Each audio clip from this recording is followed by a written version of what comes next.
Welcome back, ladies and gentlemen. I am Madden Gaming, and in this one, it's not a new one. I did react to a TPS video yesterday, but I'm back at it again with some more TPS videos. And this one, we got 10 NFL stars you forgot retired. Ooh, yeah.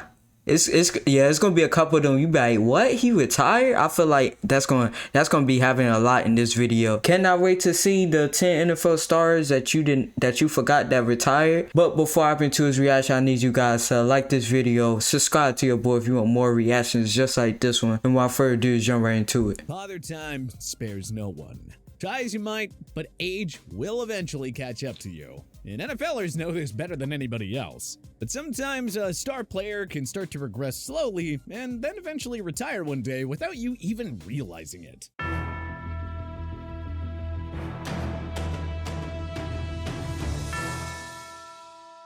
The NFL is known for having quite the bit of a turnover rate due to the nature of the sport, but once a player makes his name in the league, fans can sort of get lulled into a false sense of security that, hey, they're always going to be around. But, of course, time rages on, and every player eventually succumbs to Father Time. And if the guy doesn't play on your favorite team or doesn't do a massive retirement tour, sometimes they can almost drift off into the sunset. So without further ado, let us take a look back at who has called it quits over the last couple of years and revisit 10 NFL stars that you already forgot are retired. Luke Kuechly. Luke Kuechly was one of the single best linebackers of his generation. It's just a shame that he played his entire career with the Carolina Panthers, where he never really got to shine that you would expect for a guy that went from Defensive Rookie of the Year to Defensive Player of the Year in his first 2 seasons in the league. Kuechly led the league in tackles multiple times and made both All-Pro and Pro Bowl every year except one. Unfortunately, his continuous struggles. Check out this sale you'll love at Best Buy. With head injuries forced him into retirement. Kuechly was that dude for Carolina. I'm not gonna lie to you. He was that dude. He was different. If y'all have not checked out any highlights from him, you got to, because Luke Kuechly was that dude. Like, he was making play. Every time you look up, it's him in the play. Like, he was that good.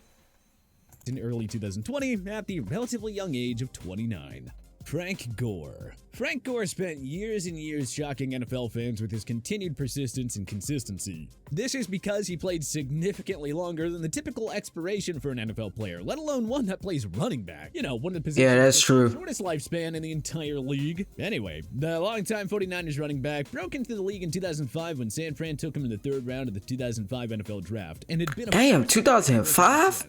After all, you don't get to 16,000 career rushing yards by accident. Frank Gore was longevity personified. We're talking about a guy who didn't retire until the conclusion of the 2020 season, which he played with the New York Jets. And even in a diminished role, he still found a way to contribute, accumulating over 650 yards and notching 2 touchdowns as part of the Jets running back platoon. Of course, he wasn't the same guy that we saw earn All-Pro honors during his 2nd year in the league when he ran for 1,695 yards and 8 touchdowns while hauling in 61 receptions for an additional 485 yards and 1 touchdown. But I mean, how could he be? That was well over a decade later. Either way, the point is that Frank Gore played in the NFL at a high level for a very long time. And though it has been 2 years since he retired now, it's still kind of bizarre to check the NFL scoreboard on Sundays and not see Gore's name somewhere. AJ Green. AJ Green's NFL career started back in 2011. I didn't really forget about AJ Green. 4th overall pick. I saw it announced on social media. Modest cumulative numbers as a Bulldog, the University of Georgia alum was a surefire top pick in the draft, based on what he did during the 9 games he played during his final year on campus. Between the tape from the 2010 season and the elite athleticism the 6'4" receiver put on display at the NFL Combine, someone was gonna take him early. Luckily for Cincy,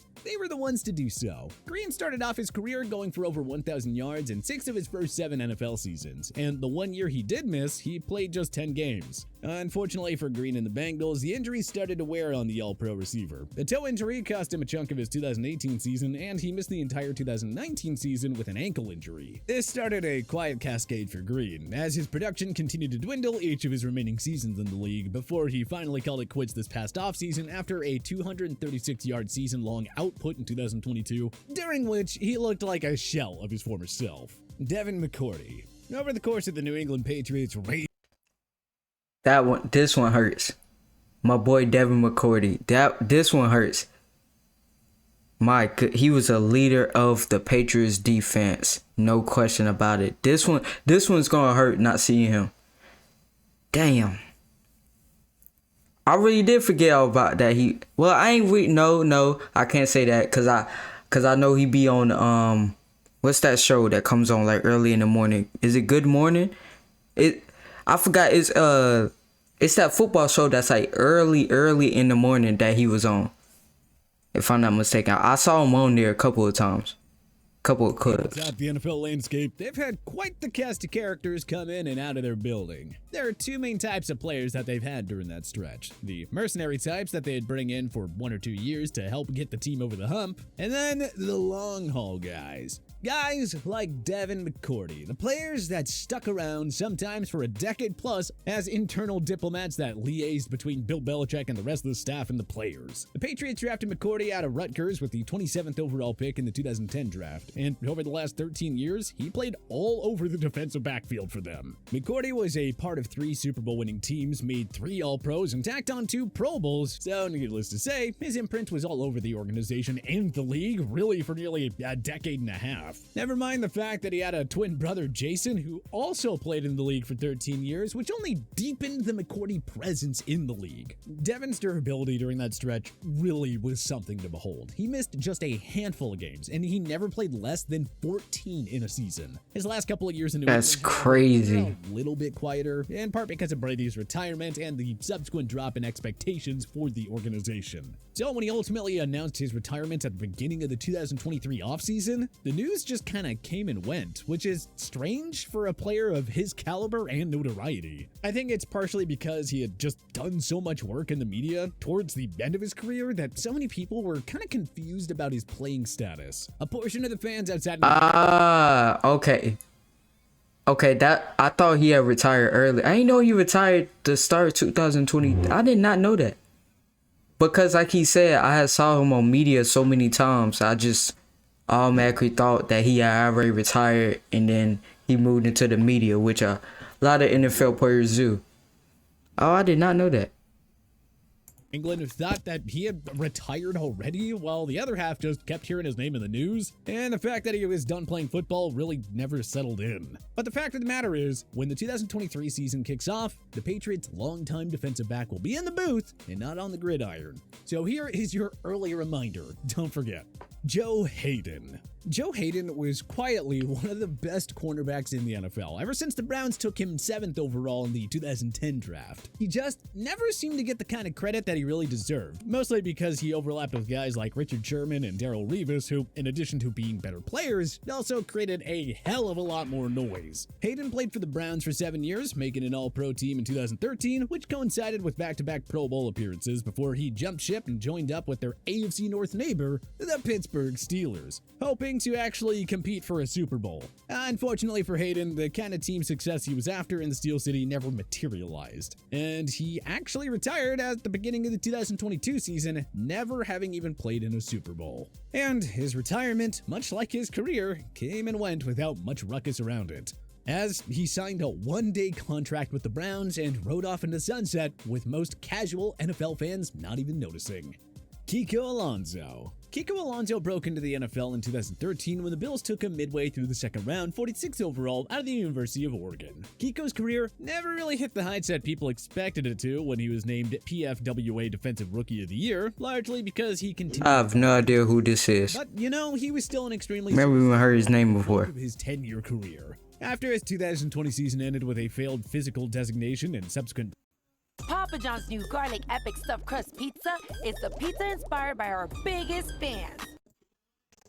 release, Alonso tried to find his way onto a roster a couple more times, landing on the Saints practice squad in 2022. But he lasted just one day before officially announcing his retirement the following day. Dante Hightower.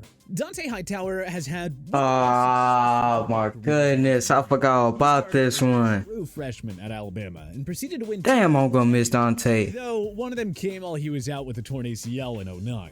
Then he went on to the NFL, where he had the good fortune of being taken 25th overall by the New England Patriots, where he became an all-pro linebacker. And of course, was a crucial factor in the second leg of the Brady dynasty, helping the Pats win 3 Super Bowls. Help actually might be a bit of an understatement. Hightower was well known for making big-time plays when the pressure was on.